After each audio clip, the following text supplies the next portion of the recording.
yang setia.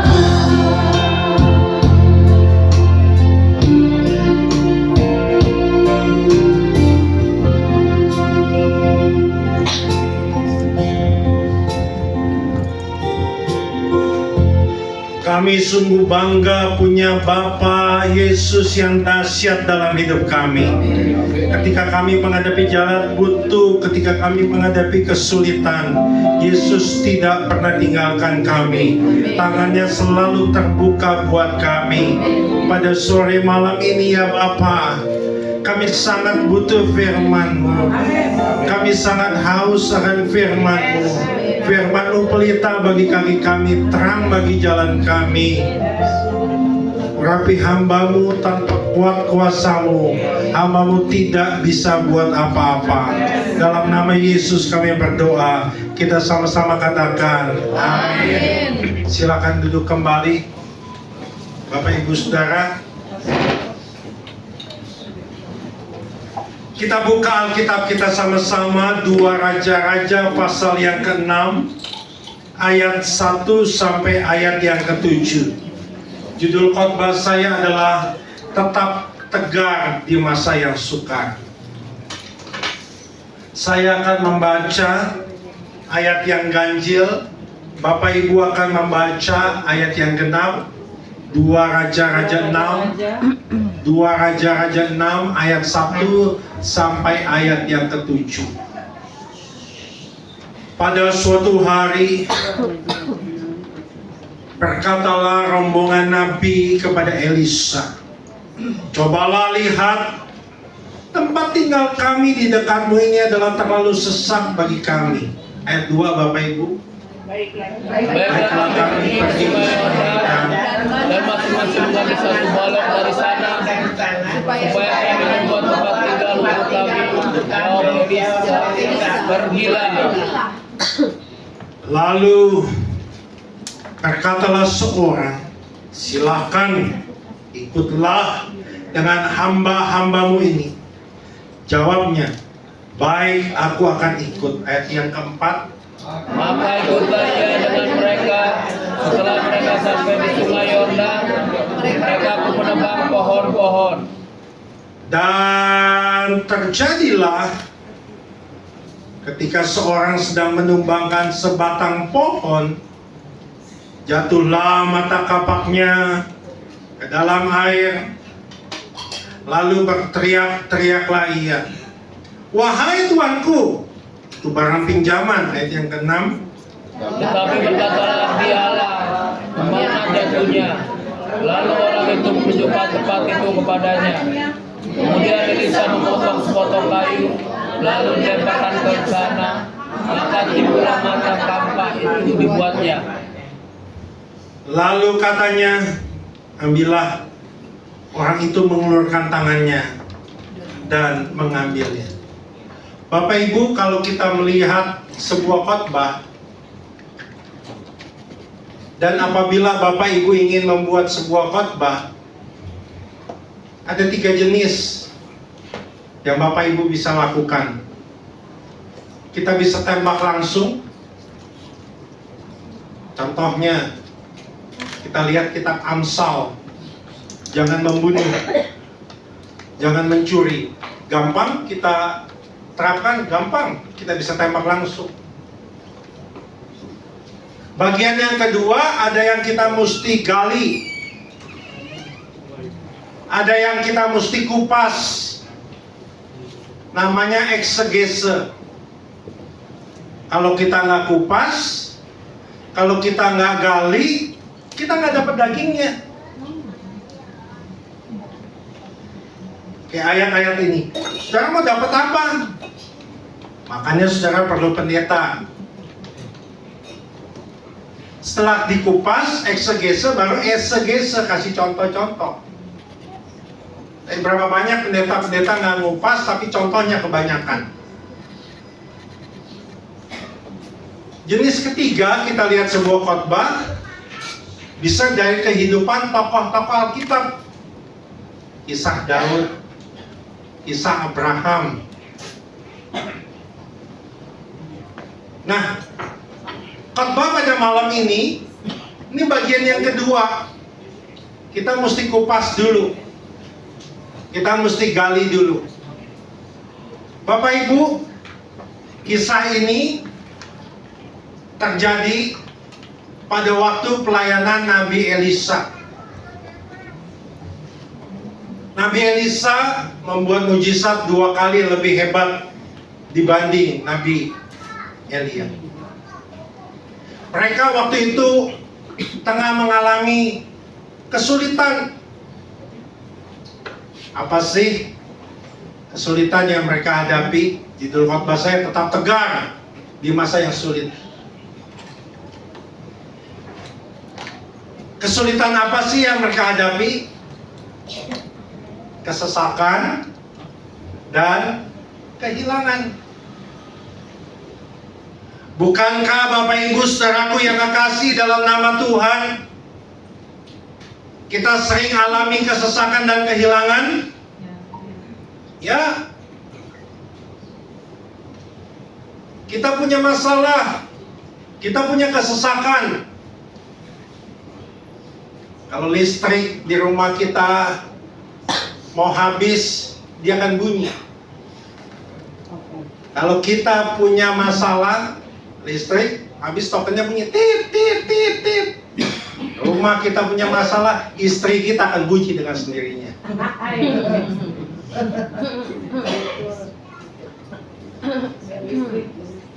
Kita alami kehilangan dan kesesakan dalam hidup kita.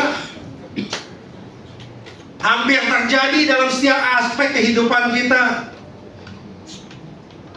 Alkitab menunjukkan Bapak Ibu nggak ada yang kebal terhadap keduanya.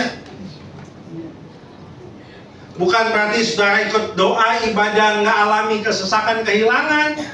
Alami kehilangan orang yang dikasihi, kematian, perpisahan. Akibatnya apa? Kesedihan yang mendalam. Hidup kayaknya kosong. Kehilangan kesehatan, penyakit kronis, kecelakaan. Akibatnya apa? Takut akan masa depan. Kehilangan percaya diri. Kehilangan usaha, pekerjaan. Karena tekanan ekonomi, merasa gagal. Kehilangan identitas diri.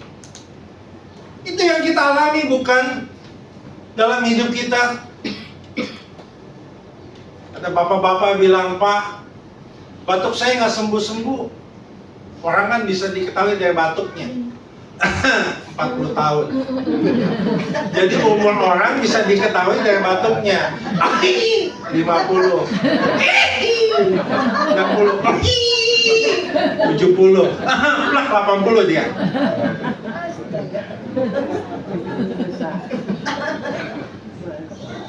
Bengek saya nggak sembuh-sembuh. Masa apa itu bengek ya? Ada yang bilang mertua saya Pak Pendeta ICU terus. Tiap bulan ICU. Saya doa sama Tuhan, Tuhan surga tempat yang indah, bumi penuh air mata, bawalah mertuaku Tuhan. Dari bumi penuh air mata ke surga yang indah. Itu bukan doa, nyumpain mati namanya.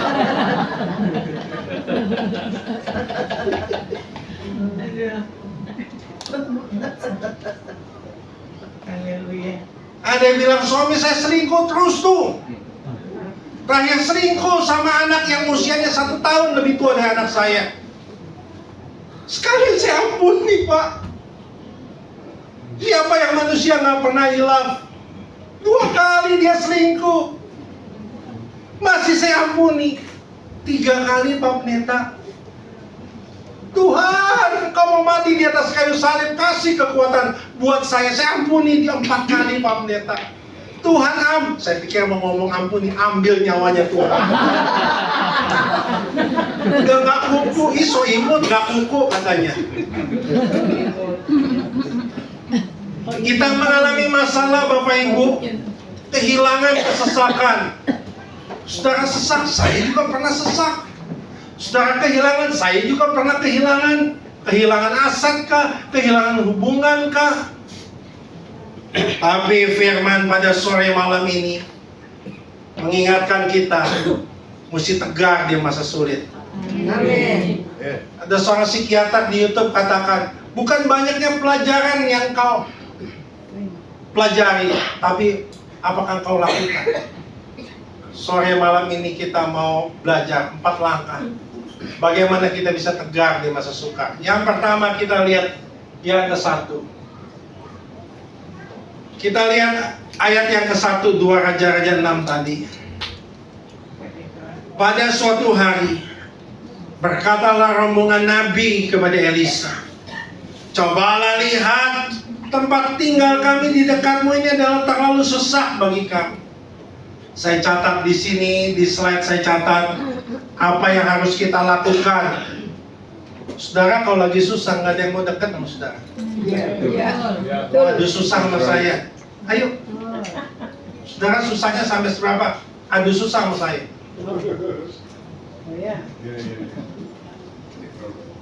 Kalau banyak duit, semua ngaku saudara, sampai kita bingung saudara dari mana. Mereka bilang Adam dan Hawa katanya.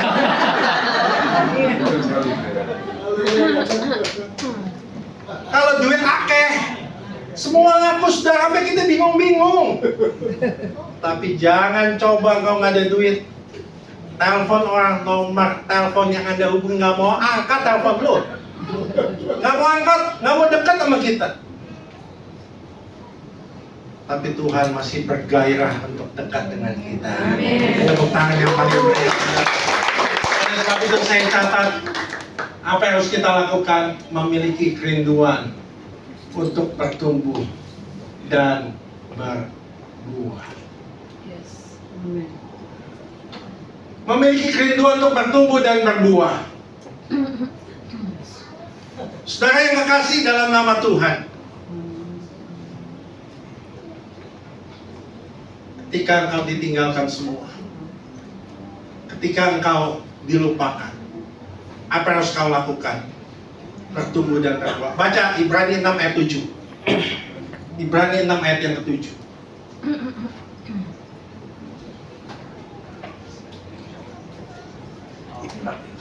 Ibrani 6 ayat 7. Ibrani 6 ayat 7. Kita baca sama-sama. Sebab Tanah yang mengisap air hujan yang seluruh atasnya dan yang menghasilkan tumbuhan yang benar bagi mereka yang mengerjakannya, menerima berkat dari Allah. ketika kau stres, ketika kau bingung, apa yang harus kau lakukan? Ya, sore malam ini datang ibadah. Amin. Bang udah nggak mau kasih pinjam, orang nggak mau dekat dengan kita, ya tingkatkan rohanimu. Amin. Berkali-kali saya ada di titik nol, saya bisa bangkit lagi. Apa yang harus saya lakukan? Tingkatkan rohanimu, bertumbuh. Lihat ayat 1 tadi. Sesak, rumahnya sesak, itu bukan rumah, dalam bahasa aslinya makom, hall, aula. Orang mau berbondong-bondong ikut sekolah Nabi. Justru saudara kalau susah jangan diam di rumah, ikuti kegiatan rohani. Amin. Yes. Lihat ayat ini, tanah yang menghisap air hujan, tanah hati kita. Hisap air hujan, hisap kuasa Tuhan. WL malam ini dahsyat, urapannya luar biasa. Saya kayak ada di Firdaus. Saya dari muda dilatih sama papa saya untuk peka sama urapan. Wow. Jadi saudara mesti sering menghisap air hujan kuasa Tuhan. Yes. Amin. Amin. Udah kerja, bingung mau usaha apa, males cari Tuhan. Menghasilkan apa? Tumbuh-tumbuhan yang berguna. Akan apa? Sama-sama katakan, menerima berkat dari Allah. Oke, kita mulai bertumbuh. Saudara punya iman? Amin. Iman saudara hidup? Hidup. Apa tandanya? Ribut aja, iman lo kecil, iman gua gede. Apa tandanya iman Bapak Ibu hidup? Ayo apa? Apa? Kita punya HP kan? HP Bapak Ibu mati apa hidup? Hidup. Kita ribut punya iman, hidup nggak iman Bapak Ibu? Kita mulai dari situ dulu. Dari mana saya tahu iman saya hidup atau enggak? Masih gelisah nggak hati kita kalau nggak doa? Ya. Kalau Bapak Ibu tiap hari nggak doa, nggak baca Alkitab, nggak gelisah, mati. Saya ulangi lagi. Kalau Bapak Ibu tiap hari nggak doa, nggak baca Alkitab, nggak ada gelisah, sebab Tuhan taruh kegelisahan dalam hidup kita. Jadi yang kita jaga bukan saldo kita aja, kesehatan kita aja, yang kita jaga adalah masih ada gelisah kan?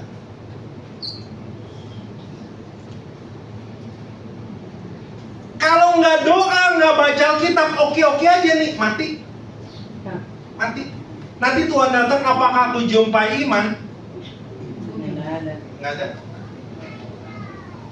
Nggak ada. Bangun tidur Bapak Ibu nggak baca Alkitab tapi lihat TikTok. Makanya Bapak Ibu kelihatan nih, mukanya muka TikTok semua.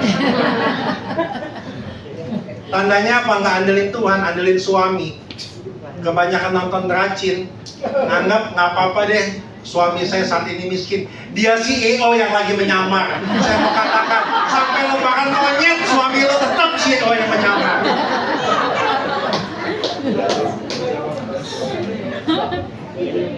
Saya di satu acara, mama saya kenapa anteng aja ya? Iya, aja anteng ya. Dia nonton racin rupanya.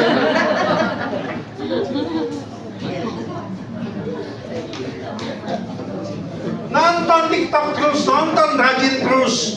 Kau anggap suamimu CEO yang lagi nyamar? Gak apa-apa, dia miskin. Dia punya pabrik usaha tambang. Sampai lebaran monyet dia miskin terus.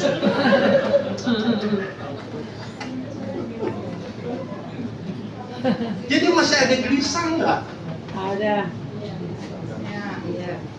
Yang berikutnya, dari mana tanda iman kita hidup? Masih ada rasa haus nggak akan Tuhan? Kalau engkau ibadah cuman mau star muka, dengar lagu-lagu rohani nggak ada rasa haus, kangen. Tahu kan kangen waktu dulu muda, lagu Gomblo mengiringi masa muda kita kan? Di radio aku dengar lagu kesayanganmu, iya kan? Itu kan pengantar kita masih muda dulu kan? Lagu Gomblo dulu kan? Kecuali saudara yang di atas saya umurnya lagu Pance, ya kan? Masih kau ingat waktu di desa itu yang udah uzur usia itu? Masih ada rasa haus nggak? Masih ada rasa kangen nggak sama Tuhan? Kalau udah nggak ada rasa kangen, mati. Mati. Kemudian, dari mana tanda iman kita hidup? Masih nggak ada keinginan untuk diubah? Kalau kita baca Alkitab, ayo kita sering bilang apa?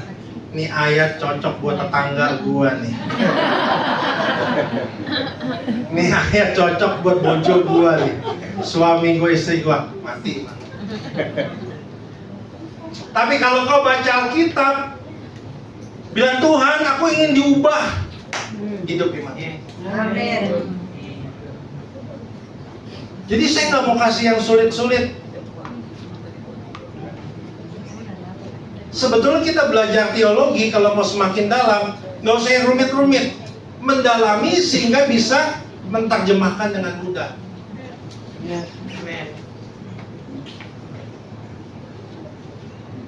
Itu dulu. Saya baru alami mujizat 2 kali dalam hidup saya. Sekali tahun 2013 kemurahan Tuhan, semua gereja di Indonesia luar negeri saya khotbah. Saudara sebut nama gereja apa? Saya udah khotbah. Jadwal saya padat banget 2013. Kanker saya. Hampir mati. Padahal bulan depannya ada jadwal KKR di lapangan di Kalimantan sama Maria Sandi. Saya nasar sama Tuhan. Saya khotbah di istri konglomerat bilang, Pak, nasar sama transaksional sama dong? Beda hatinya. Beda loh, hati beda. Itu mau kita dalami lagi. Nasar sama transaksional beda. Hati kita untuk Tuhan. Tuhan, kalau kau sembuhkan, aku akan kasih segini. Tuhan, kalau kau sembuhkan, itu khotbah lain lagi.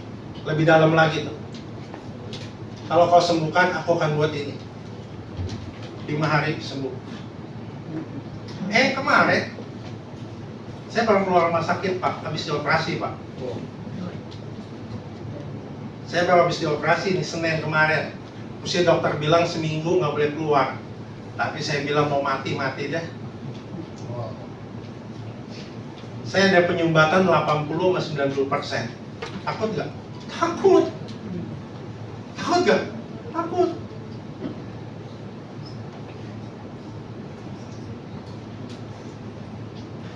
Kateter lah untuk pasang ring. 80-90. Mau tahu? Kateter dimulai. Saya udah pikir, habis kateter mesti masuk ICU. Mesti masuk ICU. Itu yang kateter saya pertama. Jadi 2 minggu lalu saya udah di kateter. Nggak ada alatnya. Makanya saudara kalau sakit jangan di satu rumah sakit, bisa mati.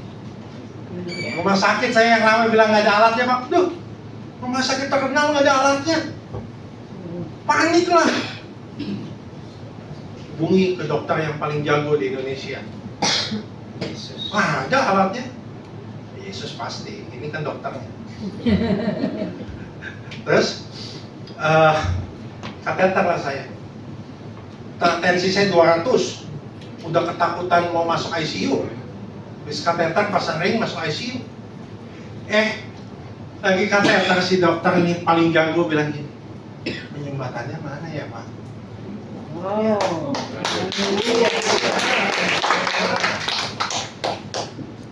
Penyumbatan 80-90% hilang.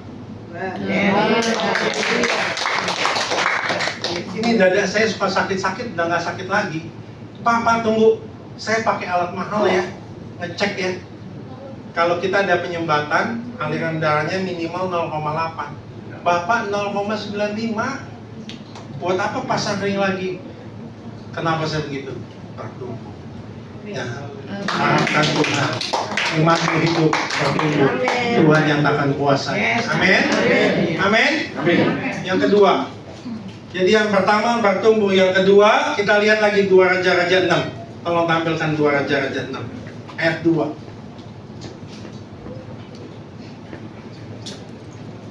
Baiklah kami. Di situ dibilang apa? Baiklah kami. Artinya apa? Kita harus membangun kesatuan dan persatuan. Saya ulangi lagi. Kita harus apa? Membangun kesatuan dan persatuan. Ini sekolah kitab loh. Bahasa mudah. Mes loh. Membangun kesatuan dan kesatuan. Baiklah kami.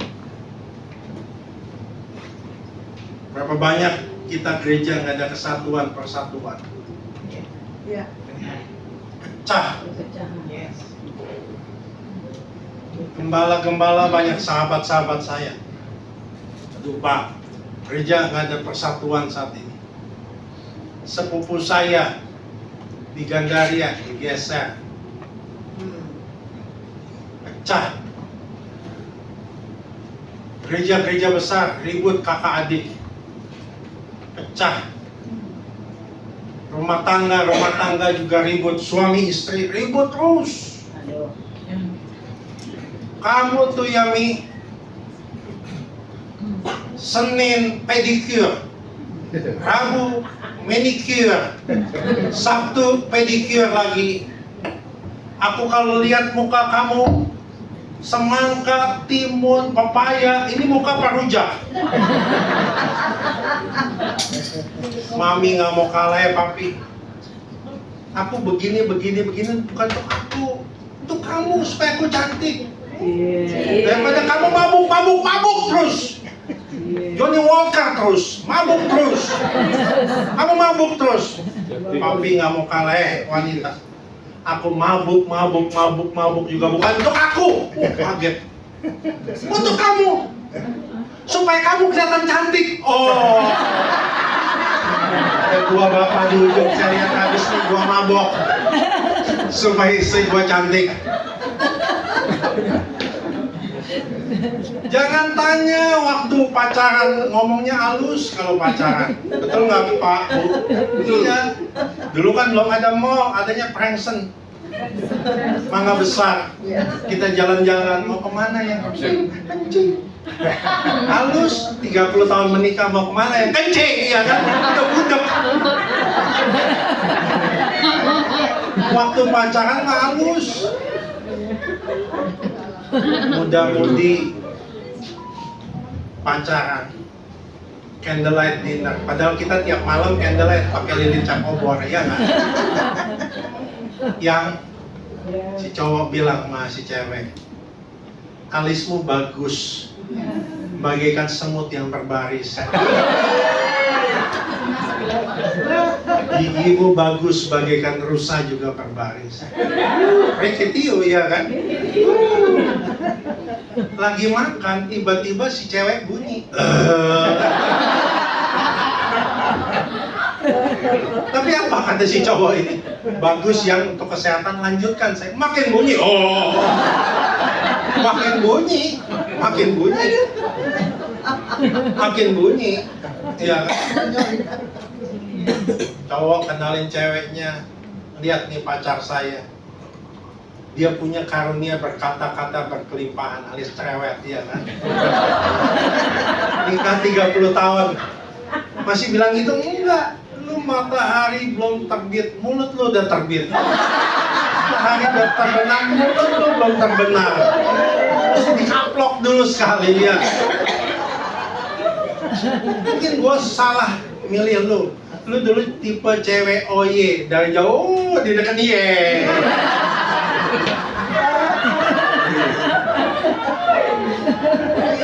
Waktu pacaran mah halus.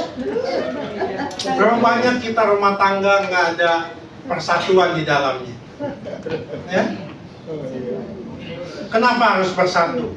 Karena persatuan mendatangkan berkat Tuhan. Amin. Coba lihat ayatnya. Mazmur 133 ayat 3. Jadi bukan hanya mengharapkan kuasa, tapi persatuan juga. Baca sama-sama. Seperti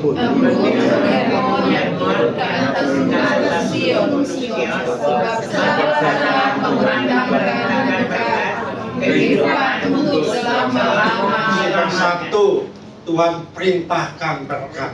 Amin. Bertumbuh. Jadi kalau bingung, buntu, bertumbuh aja. Ikut tetap persekutuan ini. Yang kedua, bersatu. Yang ketiga, lihat lagi 2 Raja-Raja 6 tadi. Ayat 3. Lalu berkatalah seorang, ini bilang sama Elisa, silakan ikut dengan hamba-hambamu ini. Jawabnya, baik, aku akan ikut. Nabi pada waktu itu adalah wakil Tuhan. Jadi yang ketiga, apa yang harus kita lakukan ketika kita lemah, putus asa? Kenal kehendak Tuhan. Tapi masalahnya, kita seringkali ada dalam kehendak Tuhan nggak jelas. Rokok boleh nggak? Boleh. Emang ada di Alkitab? Ada. Dilarang merokok di mana? Tidak ada. Pom bensin. Nggak jelas kan? Anak saya 11 tahun lalu lulus SMA. Anak saya tinggi 187. Ganteng lah kayak bapaknya ganteng. Anak saya bilang ini, Pak, aku kuliah di mana ya? Jurusan apa? Duh, kok nanya? Tuh Tunggu, Papa cari dulu Kejadian sampai Wahyu, saya cari, nggak ada. Nggak ada kan? Nggak jelas kan? Tuhan cuma bilang akan angkat kita jadi kepala. Tapi Tuhan nggak bilang sekolah di mana kan? Ya. Tuhan nggak bilang kerja apa kan? Tuhan nggak bilang investasi bidang apa kan? Nggak jelas kan? Tuhan bilang akan memberkati, diberkati? Enggak. Tuhan bilang menyembuhkan, disembuhkan? Enggak. Nanti di khotbah saya berikutnya, tokoh iman nggak dapat apa yang dijanjikan. Nggak jelas kan? Abraham seringkali gagal. Dia bohong. Dia bilang istrinya bukan istrinya, saudaranya. Gagal. Tapi kali ini dia berhasil ketika dia ada dalam posisi kehendak Tuhan nggak jelas. Tuhan bilang kan keturunannya akan banyak, tapi Tuhan nggak bilang kan Ishak nikah dengan siapa. Tuhan bilang akan memberkati, tapi Tuhan nggak bilang sekolah apa, investasi bilang apa, kerja apa, buat apa, nggak bilang kan? Nggak jelas kan? Nah, ketika engkau ada dalam posisi di mana kehendak Tuhan nggak jelas, kehendak Tuhan ada dua, yang sempurna dan nggak sempurna. Israel kawin cerai, dipaksakan. Kehendak Tuhan yang dipaksakan, jangan sampai kita dapat kehendak Tuhan yang dipaksakan. Kali ini Abraham berhasil. Tuhan bilang keturunannya akan banyak, Ishak nikah dengan siapa nggak dikasih tahu kan? Apa yang harus kita lakukan? Lihat Kejadian 24 ayat 5. Ini bagus sekali. Ketika Bapak Ibu ada dalam kehendak Tuhan, posisi kehendak Tuhan nggak jelas, apa yang harus kita lakukan? Kejadian 24 ayat 5. 24 ayat 5. Eliezer bilang, lalu berkatalah hambanya itu kepadanya. Tuhan nggak bilang Ishak nikah dengan siapa. Mungkin perempuan itu nggak suka mengikuti aku ke negeri ini. Haruskah? Biasanya kan kita kompromi kan. Pasang susuk, main dukun. Ketika kita ada jalan-jalan buntu, kita kompromi kan. Ini juga ada usaha kompromi kan. Haruskah aku bawa anakmu itu kembali ke negeri dari mana Tuanku keluar? Ketika Bapak Ibu ada dalam posisi di mana kehendak Tuhan gak jelas, apa yang harus kita lakukan? Ayat 6-nya. Ingat 24 ayat 6. Ayat 6-nya. Baca sama-sama. 1, 2, dan 3. Awas. Ulangi lagi. Awas. Jangan. Yang kita lakukan harus membuat iman kita semakin maju. Amin. Rokok ada di dalam Alkitab nggak? Nggak ada. Tapi buat imanmu maju, jangan lakukan. Anak muda, Pak boleh ciuman nggak? Nggak ada di Alkitab kan? Buat imanmu maju. Seorang bapak bilang, Pak boleh nggak saya jualan minuman keras? Buat imanmu maju? Nggak, jangan lakukan. Pak, di kantor saya disuruh buat pembukuan ganda, kehendak Tuhan nggak? Buat imanmu maju? Enggak, jangan lakukan. Ketika Bapak Ibu ada dalam posisi di mana kehendak Tuhan nggak jelas, apa yang harus kita lakukan? Yang kita lakukan tidak boleh mengikat kita yang selanjutnya. Kami Senin libur, santai, suka nonton. Oh, tahun 70-an akhir 80-an kalau nonton dipukulin kita sama bapak kita. Bapak kita pendeta, habis dipukulin. Kenapa? Bioskopnya banyak bangsatnya. Banyak binatangnya. Kursinya juga kursi kayu baris. Siapa yang masih alami itu?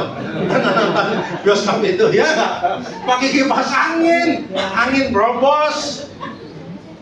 Apa bapak kita bilang, nanti kalau lo nonton, habis betul dipukulin teh. Tuhan Yesus datang nggak diangkat. Iya, tempatnya udah kayak neraka.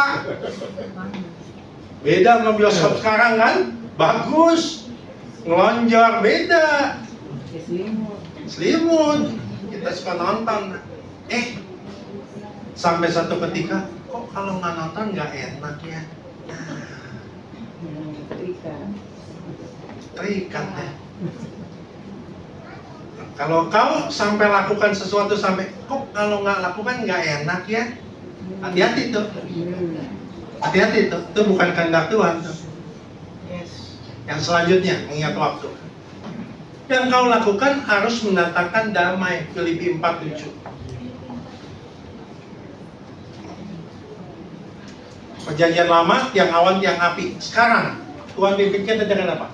Damai. Bertumbuh, bersatu, kenal kehendak Tuhan. Yang keempat, yang terakhir.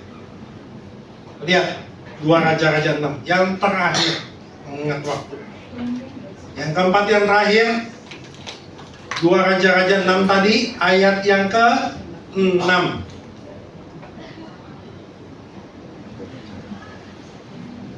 Ayat yang ke-6. Tetapi berkatalah abdi Allah itu. Kemana jatuhnya?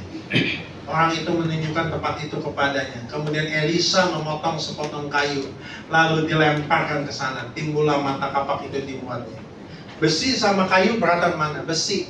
Tapi kayu bisa tarik besi. Yang keempat, terus bergantung pada Tuhan. Kenapa saya harus bergantung pada Yesus? Saya mau tanya Bapak Ibu, apa fungsi Yesus? Nggak tahu Bapak Ibu. Apa fungsi Yesus? Nggak tahu.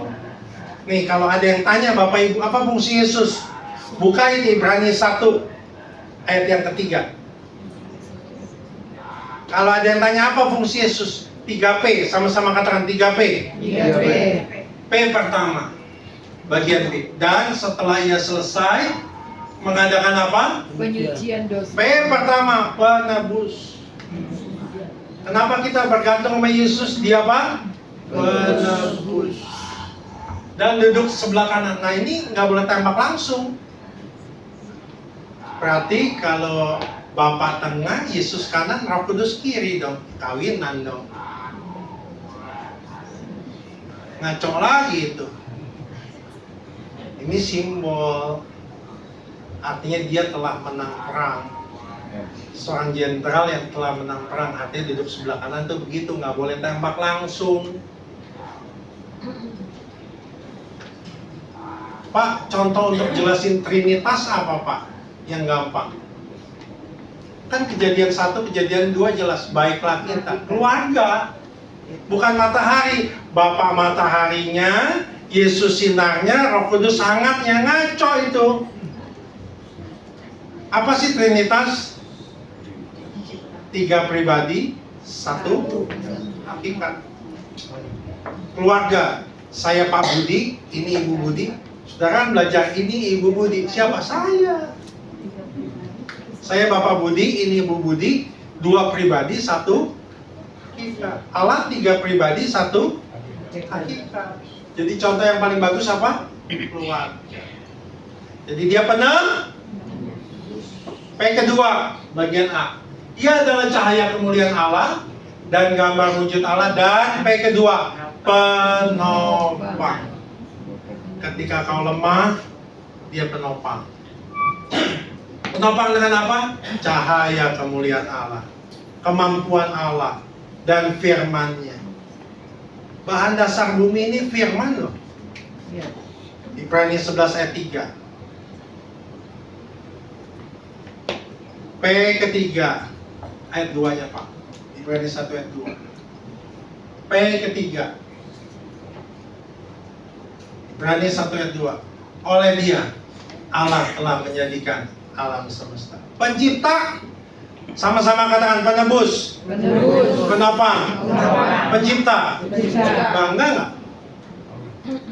Masa saudara keok di masa sulit, dia penebus, penopang, pencipta? Saya tutup dengan kesaksian dengan waktu. Ada seorang pemudi namanya Lydia, gendut, jelek, mulutnya mengok, kacamatanya tebal, -9. Kalau model begini, kalau cari jodoh cepat apa lama Bapak Ibu? Lama.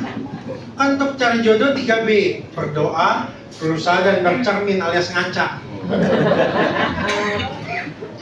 Model begini lama mulut mengok. Tanya sama Lydia, dia mau dapat suami seperti apa? Dia akan jawab, direktur bank. Nggak dapat tukang cendol aja udah puji Tuhan, alhamdulillah. Direktur bank, bisa nggak? Bisa. Satu saat direktur bank datang. Ini kisah nyata loh, saya suka keliling Kalimantan, mana.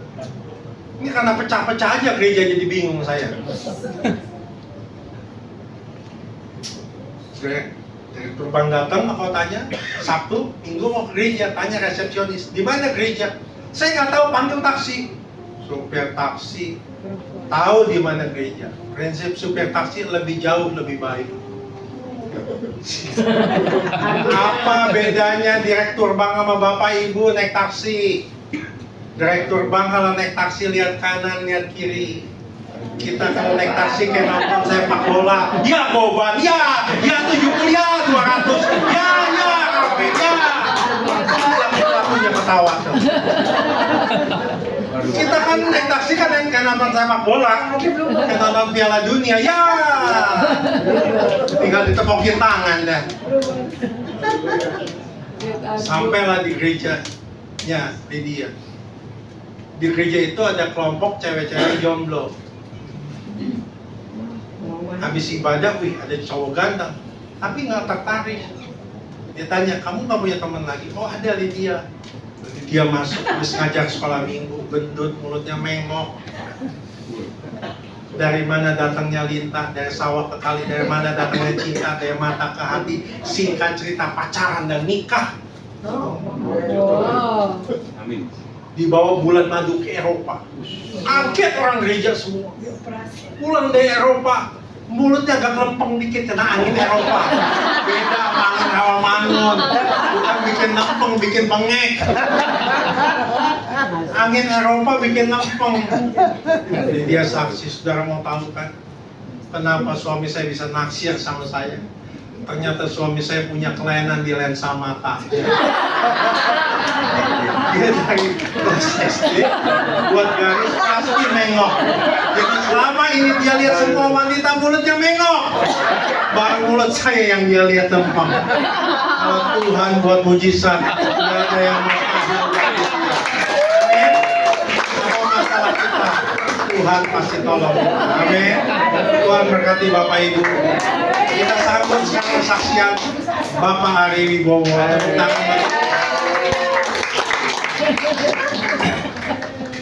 tangan.